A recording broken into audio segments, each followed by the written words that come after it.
بسم الله الرحمن الرحيم الحمد لله رب العالمين والصلاة والسلام على سيد الأنبياء والمرسلين نبينا محمد وعلى آله وصحبه أجمعين أما بعد. So I think we finished up our discussion on ijma and the reason that it is a proof, and we had talked about a few reasons and a few things. So we said that there are a number of verses and a number of hadith that many of the scholars utilize to prove that ijma is an authority. And we said that what are some of the contentions with those verses and some of those hadith? The verses of the Quran are too vague, and the hadith are weak in chain or vague. Right. And so and the thing is, like, the argument that they both share is that they're vague in their meaning, and this is a principle that many of the scholars use. They say إذا حضر احتمال بطل استدلال, which basically means that the moment that I'm able to prove that there is more than one viable understanding from something, then it is no longer viable as a proof in and of itself. And this is one of the main arguments that Imam al-Haramain al-Juwayni actually uses, the author of the book.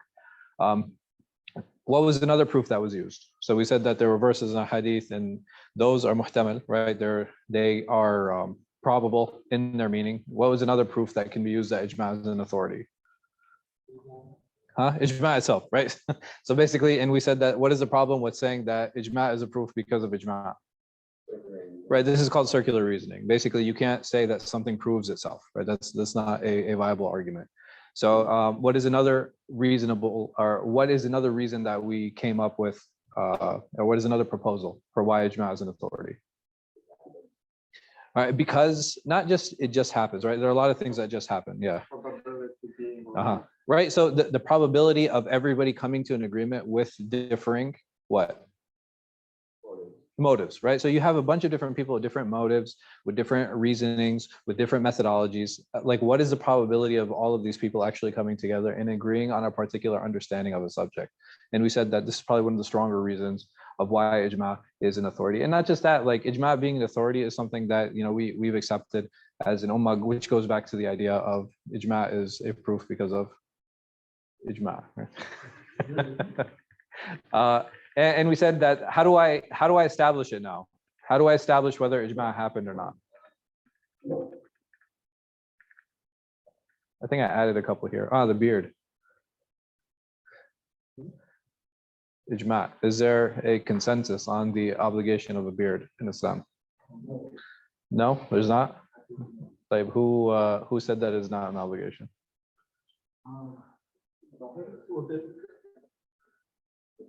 First, we got to define beard first. Huh?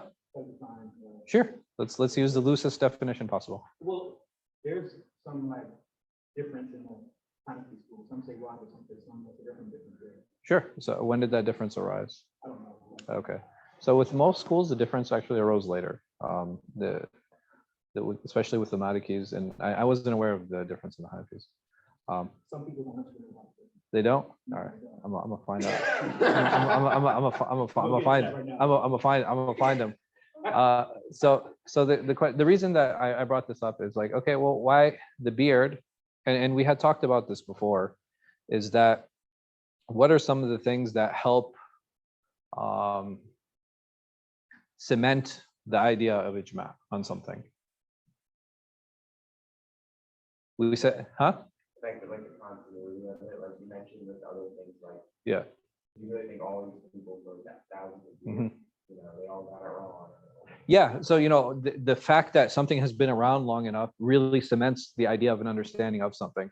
So now the issue with the beard, why would the ijma be something that you guys feel is cemented, or it's something that it can be challenged, and why? Like on the obligation of the beard, I'm sorry. Yeah.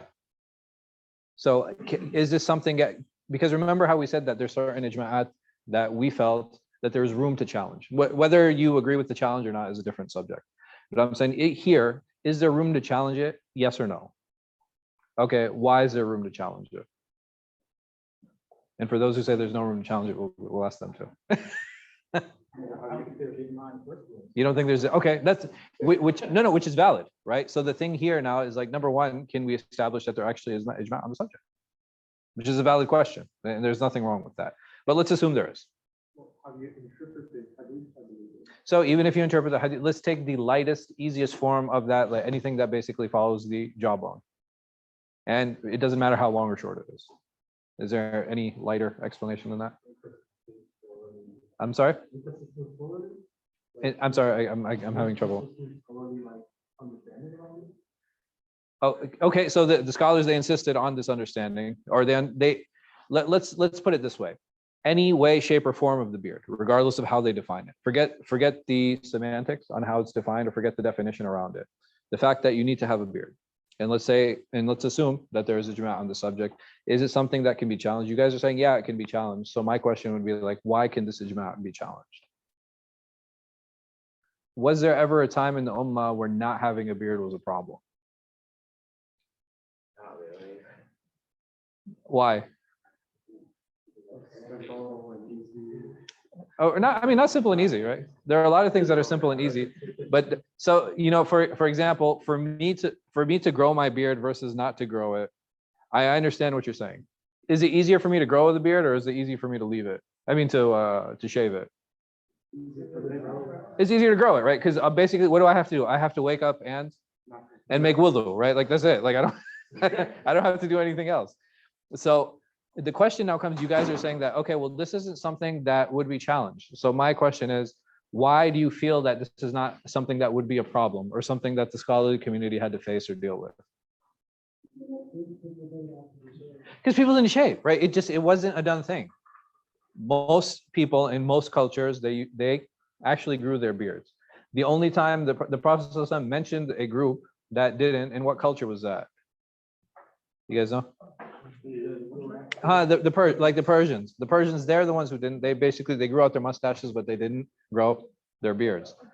But even them, when they came to Islam, it wasn't a problem, right? This is not something that where you had a majority of the people now shaving their beards or like shaving their faces.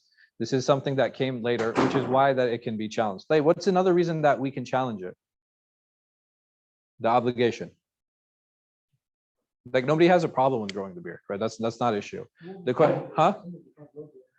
I mean, well, that we're not talking about the exceptions. Yeah. Yeah. In time, so you're still young. Maybe cultural difference today. Sure. I mean, there's a culture different, but I'm saying here, when we said ijma', when we said consensus is always needs to be based off what? Evidence. Has to be based off evidence, which comes from the Quran and the Sunnah, right? We said that the Quran and the Sunnah, this is the giant umbrella where ijma' resides under. So here, what can this ijma' be based off of? All right, the hadith, where the Prophet sallallahu alaihi wasallam, he said, grow the beard and trim the mustache. All right. Over here, trimming the mustache, is it an obligation? This is a sunnah. This is an agreed on sunnah. Nobody says trimming except the law hadith, right? So, but everybody else says that trimming the mustache is a sunnah. So how is it now that you have an order for something in the same hadith, in the same wording? What allows you now to take one and make it a sunnah and one make it a wajib? Because you are fulfilling your one portion is fulfilling the part. The other one is making perfecting. Okay, where'd you get that from? So it is here on the page. Okay, I agree with you, but I'm saying here, what gives you the are you allowed to differentiate in the same wording? Even the hadith where the Prophet ﷺ, he said sunan al-fitra, right? He says the fitri sunan, the natural sunan are 10. What are they? Trimming the nails, shaving the pubic hair, plucking the armpit hair, circumcision. What else? Growing the beard, trimming the mustache. What else? That's it. Did I say 10? I think I meant 7. Yeah. I was like, no, that doesn't sound right. Yeah. So these 7. So out of these 7, are these obligations? They're all sunnah. So now what allows me to raise the status of one and lower the status of other? I need to have supporting proofs. And there, Uh, I mean, clearly there must be, I mean, they're not going to make their argument based on that one. I think there have to be supporting proof. there have to be supporting proof. I mean, I don't know when that happens. Yeah. No.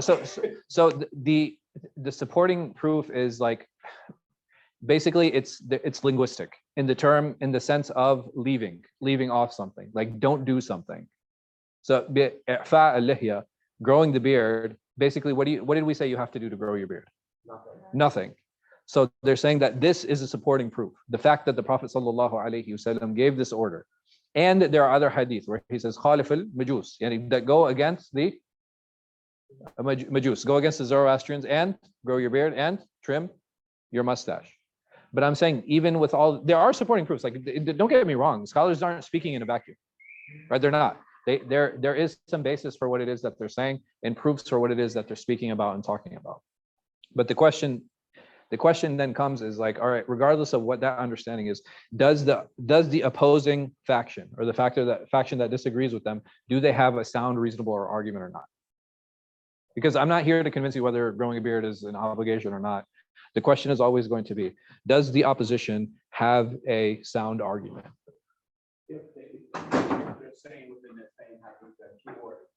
Yeah. Separate orders. Yeah. So basically what's happening is that one group is saying that, all right, well, this actually, there's a proof, right? There's a proof for obligation here, right? There's a proof for obligation here. And the opposition is saying that, okay, we understand there's a proof for for obligation here, but how can you have, and granted, this is the weakest type of evidence. It's called dalalat iqtiran. It's basically, if you have things mentioned within the same context, all of the things in that context need to have the same what? Ruling, right? So if something is mentioned in a context, then all of those rulings, all of those items need to have the same ruling. This is dalalat iqtiran. And this is a counter argument saying that, okay, if it's mentioned in the same context, what allows you now to differentiate them? And then you'll have counter arguments and counter discussions to that. But again, that's not the question. The question is like, is it valid? Is the fact that they're contesting this issue valid or not? The four wives, yes, this is a good one too. Huh. I mean, so who's contesting? You know what I'm saying? Like, So yeah, I'm going to be established ijma by like the highest level scholars. Yeah. And then these like little people have the authority to be like, you know what? Uh-huh. Set aside the ijma because yeah. we disagree with you. No, so that's a very good question. You know, what gives these people the authority, or what gives people the right to challenge ijma? Number one, it depends on what they're challenging. Are they challenging the method that it's reaching us? Which is there anybody who disagrees that, can I challenge whether this ijma is valid or not? I can challenge it, right? I disagree that there's ijma on this at all, right? Which is completely reasonable. Like the second one, is ijma an absolute authority? This is another question. Do you believe ijma to be an absolute authority or not? And if you believe it is, the discussion's over, right? It doesn't matter. There's nothing I can say to ever challenge it. Or do you believe it's an authority that can be challenged? Because qiyas is an authority, yes? We said that, therefore, can qiyas be challenged? Why? Because of application, because of how it's reached us, whatever the case might be. Ijma in the same way, how did these people arrive at ijma? Does it fall in, you know what I mean? There are conditions to the authority, what's the word I'm looking for? To the authority of ijma. There are conditions to the authority of it. And we had mentioned some of those authorities that even though there's a consensus on issue, if there are cracks in that consensus, can those cracks be explored or not? So, Right. compared to math, you have the same answer, whatever, Mhm. check it by doing A proof? Yeah. That's Yeah, sure. I mean, so the thing is, like, I think this would be more like more geometry. You have a thing called proofs. I don't know if you've heard of them, but basically a proof is you have to lay out the steps and how you got to the answer that you did. So now when you're laying out the steps, is it possible that there's a mistake in one of those steps? It is definitely possible. And consensus works in a very similar way, because the only tools that I'm trying to give you guys is like, okay, what are the actual tools that I can use to challenge ijma now? Once we said, the first thing we said is the actually establishment of it, right? That's one way that it can be challenged. The other way that it can be challenged is like, Okay, this authority was established under what principle? Under what greater authority? Because we said the greatest authority are the Quran and Sunnah, right? There's no different disagreement on this. And if we understand that the greatest authority is Quran and Sunnah, what is this ijma' based off of? All right, what is this ijma' based off of? And we know if exactly what the base of that ijma' is, then we can see like, all right, is there room to understand this another way or not? The other question that comes in now is, all right, because not all challenges to ijma' are valid, and we're going to talk about the next one. So the other thing that I was saying is like now not only on top of that, the other layer is like, all right, well, we have the text to prove it, and we have the consensus and understanding. Was there ever a situation that arise to actually challenge that, to bring up a challenge to that ijma'? And one of the things that we had mentioned last time was women being head of the state, right? Was this actually a problem in Islamic history, where they were sitting there and they're like, oh man, so who do we choose, Ahmad or Fatima? Right? That like this was never a problem. This was never an issue in terms of choosing the head of state. So now that we're saying like, all right, well, there's never a time where this became a problem or this was never an issue, and it's something that happened later. Is it okay now to challenge it? And then you have scholars who did, right? Very famously, you had scholars who challenged it. Yeah.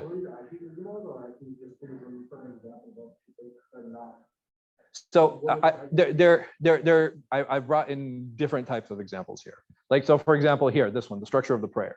What do you guys think about this ijma'? Right, this one's iron. Like, you know what I mean? Like this one, there are no cracks in this, because it's not. Was there ever a time in the history of Islamic history where people were like, we're not going to pray, right? Right? Or they're going to be like, you know what? Hey, let's try doing sajda first, right? Like this was never something that was a problem historically until today. So this one we agreed to be ironclad, huh? Yeah, and not just that, like we have a very strong establishment in the Quran and Sunnah of the general structure of the prayer. The women being head of state, this one we said was kind of controversial. The 2 khutbahs for Eid prayer, we said that this is something that was never a problem or never an issue. And this is now you have modern challenges to this, saying that, well, there's no need for a second one. Well, technically there's no need in the Jummah either. Right, you know what I mean? Like, so that same challenge and that same technicality you're using, it doesn't work. It doesn't apply. We said here, women wearing circular jewelry, right? Wearing circular gold jewelry. We said that this is, again, a modern opinion. Is it possible that historically at any point in time that women didn't wear circular gold jewelry in the Islamic empires, Islamic kingdoms? No, like that happened. Yeah. These are, so like this one in specific is a modern phenomenon. All right. The second one, this is not a modern phenomenon. This is you had scholars as early as I know for sure 9th century Hijri. Like, so we're in 15th century now, but as early as 9th century we were challenging this, if not earlier. But I know for sure there was 9th century challenges to this. Yeah. No. So what is the ijma' that I was claiming here? No one really. That the ijma' and the permissibility of it. Okay. 4 wives. Why can a person have 4 wives only, or why can a man have 4 wives only? What is the ayah? Huh? What's the actual ayah? It's no, but in Arabic it says what? Mathna, huh? And what's the word between them? Wa. And what does wa mean? And.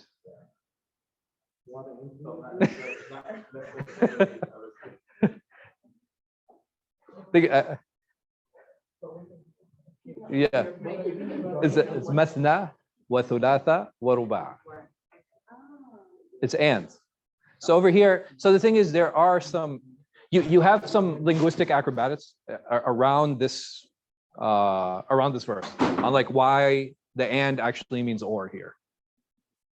Okay, but is that strong in and of itself? Because now we know in general the base meaning for wa is and, right? That's the base meaning.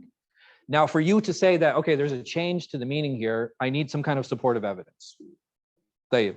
So now remember the same thing that I had mentioned when Juwayni challenged the ijma thing? Is that إذا حضر احتمال بطل استدلال.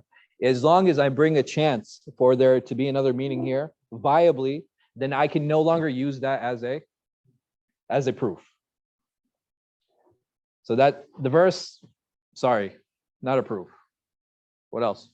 And not, because even that, a person can say, all right, even these things you're mentioning, Allah subhanahu wa ta'ala is not limiting it to 4. He's just using 4 as an example. Even if you say it means or. The life of the Sahaba in the Prophet 17 is them and approving them, but tacit approval. His tacit, no, I'm saying his tacit approval of what? Having multiple wives. So, but nobody's denying having multiple wives. I'm saying limiting it to 4. Yes. Oh, limited. Yeah. Was that done during times of like need? Like there was like a context around hiding for? Basically, there was like less men because of war. Sure. Or Sure. So we need to see statistics to prove that. I mean, but I thought that was the entire reason why they came out. They're like, hey, we need to have people. We need more men. So like that's all. Sorry. Sure. Okay. Prove. Not like you just ask for that. Okay. Prove it. Yeah. So that's what I'm saying. Like, so for us to say that this was allowed due to need, that need would need to be expressed somewhere. Yes. So we're talking about limiting for what? Yes. Yeah. So it's not possibly it's not a scriptural evidence, but more logical and historical. Mm. In Jahiliyyah, people would marry multiple wives and did not take care of them. I agree. I'm with you, but why 4? Yes. They also I think I know that like Omar at one when this was revealed he divorced all but 4. So it wasn't Omar. There was another companion. Huh? I think it was Abu Dhar. Right? He had how many wives? He had 10. Right? He had 10, and the Prophet he said, what? Divorce 6 and keep 4. So what do you got? Is that a strong? I think it corroborates. It's a strong proof. So, but the problem is the hadith is weak. You're opening the dangerous door. I'm opening a lot of dangerous doors here. So why do you guys think it makes sense, right? So how come a man is permitted to marry 4? And so to answer your question, what is the ruling on a man taking more than one wife? All 5 ahkam taklifiyya go on marriage, let alone taking more than one wife. Meaning what? That for some men it is an obligation, for some men it is recommended, for some men it is mubah, for some men it is makruh, for some men it is haram. Simple, right? So it's always going to be subjective, based on the case, based on the situation. You're not going to have like one prescriptive answer for this. And al-fiqh, in the Hanbali madhab, how many wives are recommended for him? One. In the madhab is just 1. But here we still haven't gotten here. Where did this 4 come from? Huh? That's fine, but the number is mentioned for sure. I can agree with you, but is it mentioned as a limit or as an example? Prove it. It could be both. Ahsan. That's it. The proof for this is ijma. It's one of the examples.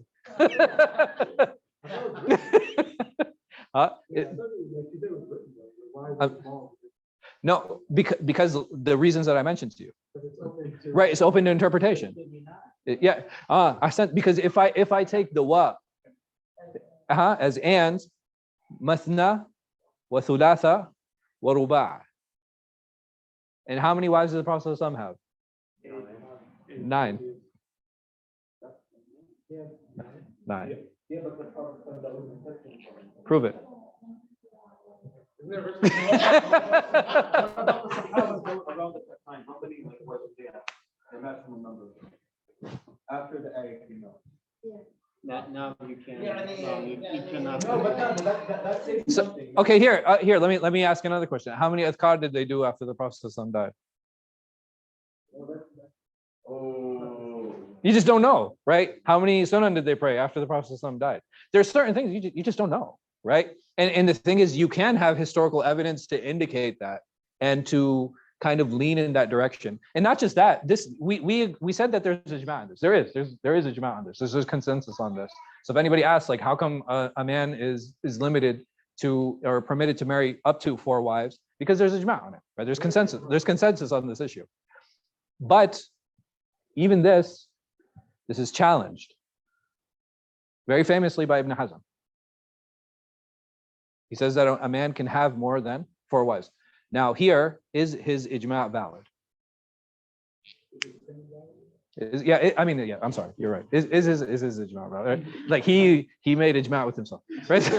So is his opinion valid? Is it reasonable for him to challenge it? No. Okay. No, that's fine. Why is it not reasonable for him to challenge it? Let's go back to the reasonings that we were talking about. Does this fall, this idea of limiting? Because here, if we look at marriage and divorce in Islam, we said that Islam came not to, it came to basically control existing systems, right? We had talked about that before. So it came to control war, it came to control slavery, it came to control marriage and divorce and the oppression that was happening in these systems. Does it make sense? Does it make sense that Islam would come now and have, instead of allowing this unlimited thing, that there would be some kind of limitation? Forget a number. But do you think that does it make sense based on looking at the other systems that a limitation would come? Yeah. Yes, right, that makes sense. Just looking at the other systems that Islam had actually worked on and that Islam had restricted. So if we understand that the limitation is there, that this would fall under the general Quran wa Sunnah umbrella, right? We haven't gone outside of it for sure. And then there are isharat, right? There are indications on what that number should be.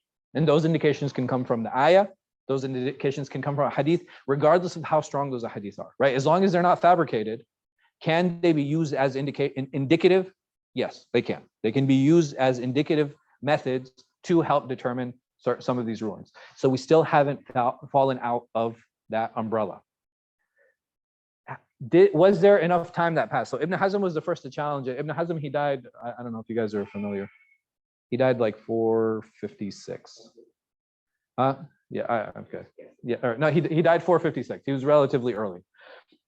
And he's actually the first one to challenge it. So now, up until his time, do you think that this was a potential issue that could have come up?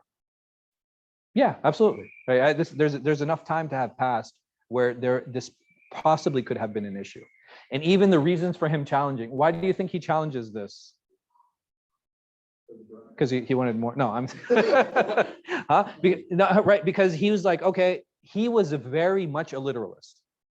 And the way that even ijma for him, it has like a lot of conditions.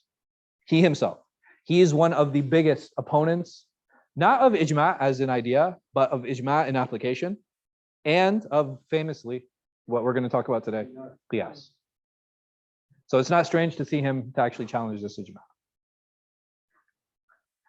So how is ijma established? It can either be established directly, where somebody says like there's ijma on this issue, or it can be established indirectly. This is something that requires, I believe it's still something that needs to be more researched. There have to be conditions, just like there are conditions to accepting a hadith.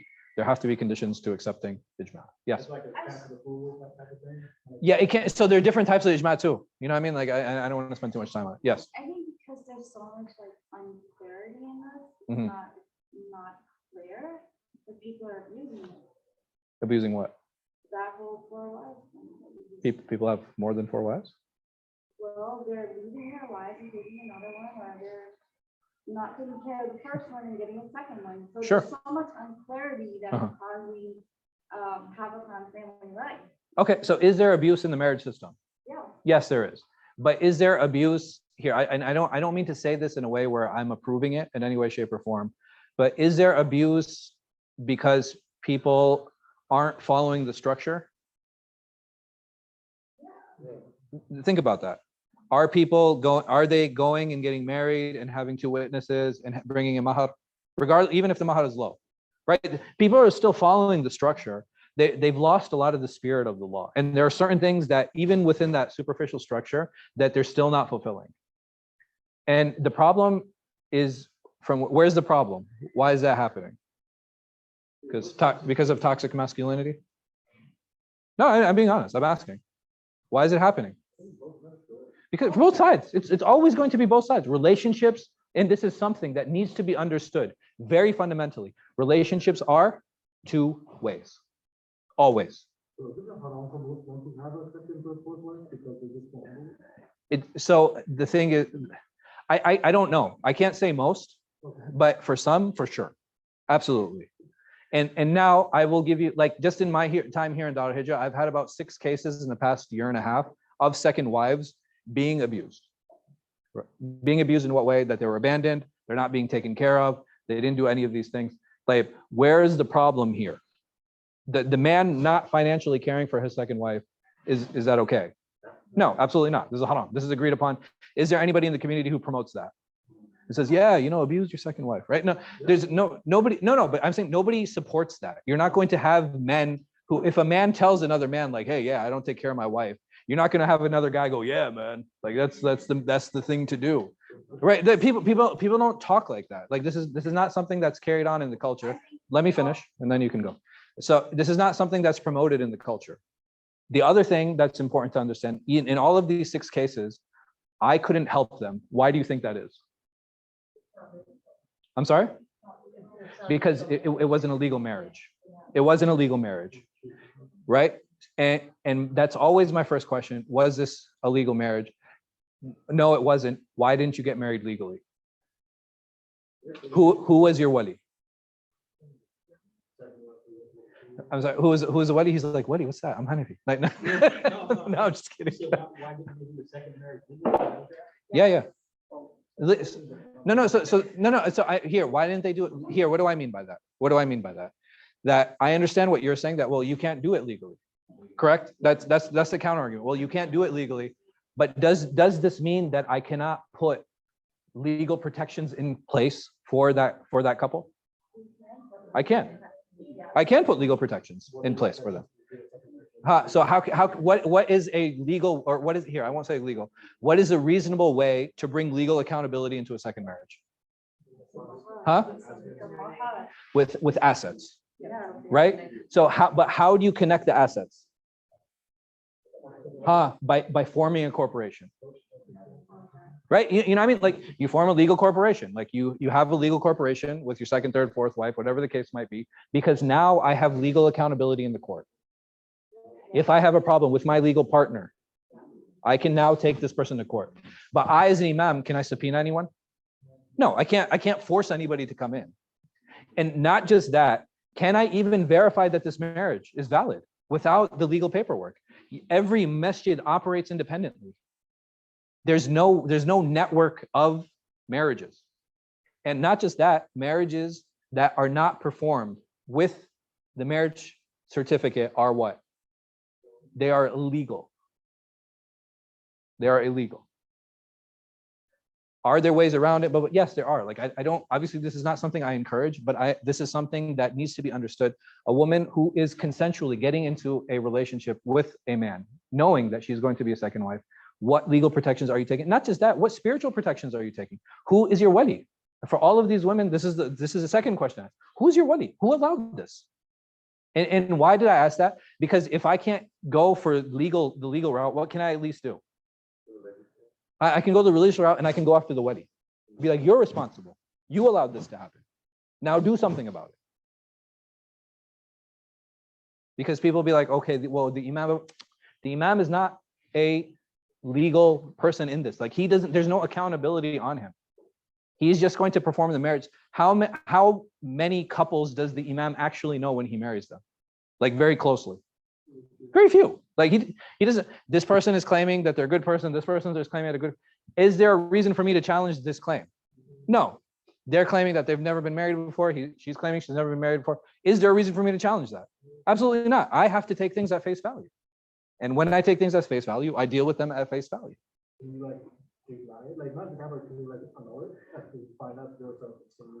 Sure. So this is one of the reasons that we, like, any religious institution, not just masajid, but any religious institution, they will make them go get a marriage certificate.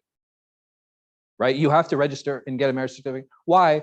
because depending on the county and depending on what the states are, they'll at least verify that you are not legally married. Right? That's what they do. That's one of their jobs. The county clerk, their job is to make sure that this person has not been legally married before. Not just that, on the marriage certificate itself, it'll say if this is their first, second, third, fourth marriage. So a person will go into a marriage thinking that this person has never been married before, and then all of a sudden they go to get the marriage certificate. What happens? It's like second, third. Wait, what? You don't. No. And this is something that's important. Some counties require blood tests to make sure that the person doesn't have STDs. All very reasonable. All very reasonable. There's nothing wrong with any of these steps. But I'm saying there are protections that Allah subhanahu wa ta'ala has given us to utilize and tools he's given us to utilize. It is most of the time our faults for not utilizing. Yes. What's the ethics if you know somebody that's doing this? What's our ethical responsibility? To warn sisters when you're asked about him.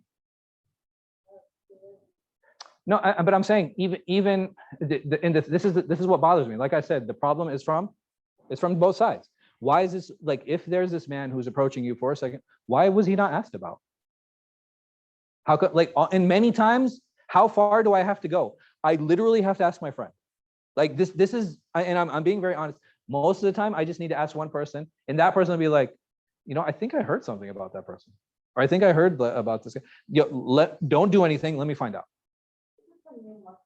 Huh? So there are three populations that I think need to be especially taken care of, right? Students, people who are receiving counseling, and new Muslims. Like these three are very vulnerable populations. And how many teachers have ended up marrying their students? How many spiritual counselors, the imams, have ended up marrying the women that they were counseling? How many new Muslims are taken advantage of? Right? These are very vulnerable populations, and it's very important to make sure that. And how do you protect them? By giving them a social support group. Because many times, like if the imam is pressuring these people, right? The imam or the teacher or the sheikh or whoever it might be, he has that clout. And the reason I mentioned that these people are vulnerable populations, because the reality is, if that man asks this woman to make zina with her, she'll probably be ready to do it. Because he'll convince her. And that's how vulnerable they are, right? That's how weak they are in front of this individual, in front of this person. So there definitely is a sense of accountability. And I'm not freeing imams from this, right? There are a number of imams who have taken advantage of their position and because of their power and because of their status, and they've taken advantage of these populations. SubhanAllah, I remember I was talking to a counselor and she was telling me about some of these things. And I was like, yeah, I think these three populations are really vulnerable. She was like, hey, listen, as an imam, anybody who walks into your office. She's like, as long as you have somebody, if there's a power dynamic there and somebody wants something from you, that's it. So someone might ask, okay, well, how's an imam supposed to get a second wife? If he wants one, he goes through the channels just like everybody else.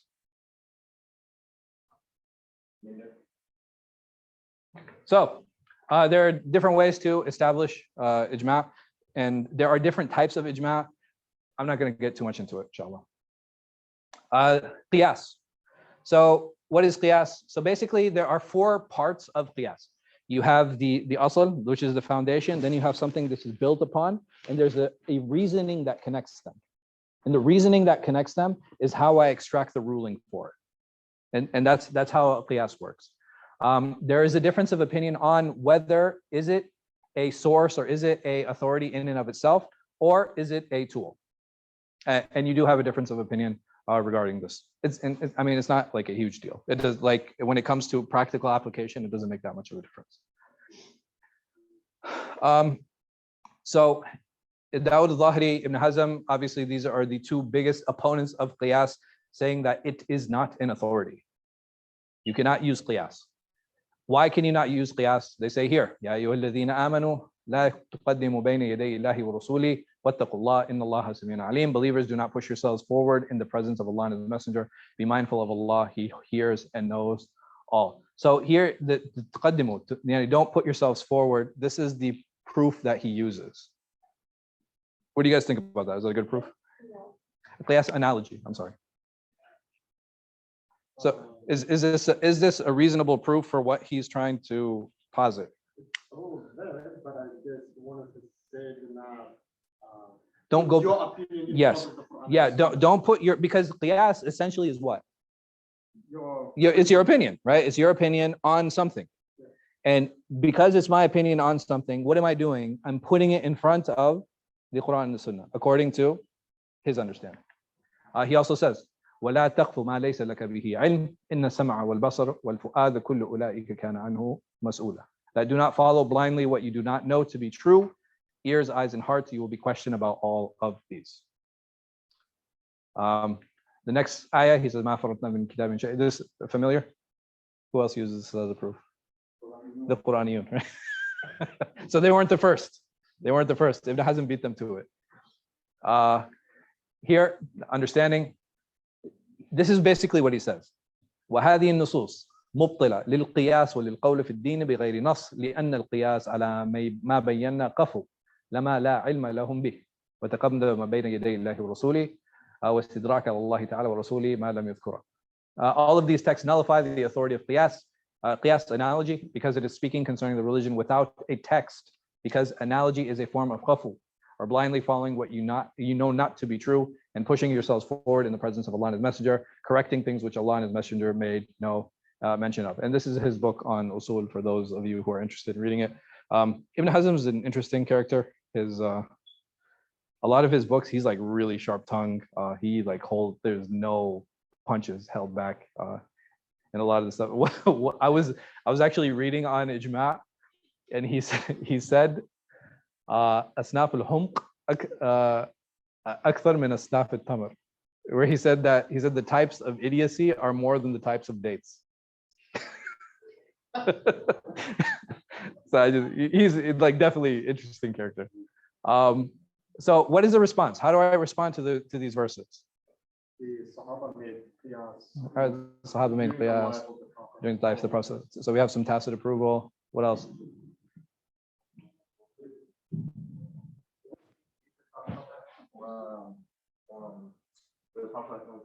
There's a hadith Mu'adh. Yeah, hadith Mu'adh. Yep. So there's some ayat that's what someone will be like, you're not going back to Allah and His Messenger. You're going back to your aql.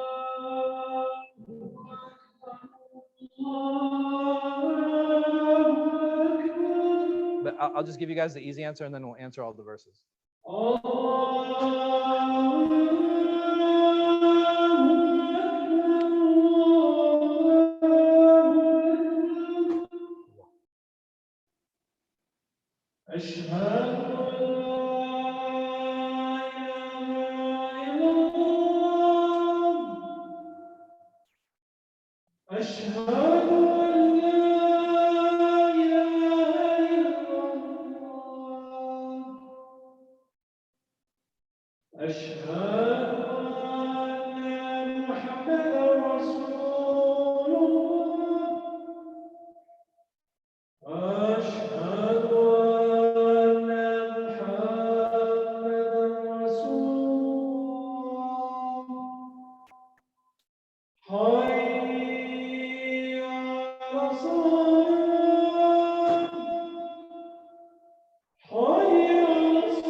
So why is qiyas approved?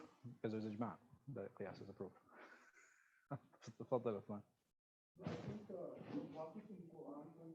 Yeah. No. So there's going to be. I'm going to mention number one, responses to Ibn Hazm, which is really important to understand. Yeah, sure. So the thing is, okay, al-khashya, number one, هل يعتبر قياس? Right, you know what I mean? Like, so it's important to do tadqiq when we talk about some of these masail and some of these issues. But this is the clearest and strongest proof. And then based off of this, like I said, we'll get to the responses to Ibn Hazm. We'll mention some supportive verses of this, and we'll mention some of the sunan of the Prophet ﷺ next week, bi'idhnillah ta'ala. I forgot to do the survey, but I'll send it in the group, inshallah, after class on whether you guys want to shift the class timing or not. All right, jazakumullah khair. I'll see you guys after salah, inshallah. Uthman, can you go ahead and go? All right, so and remind Mahmoud. حتى ما ينسى. All right, jazakumullah khair. You guys have any questions before we break? No? I'll see you guys for the tazkiyah class, inshallah.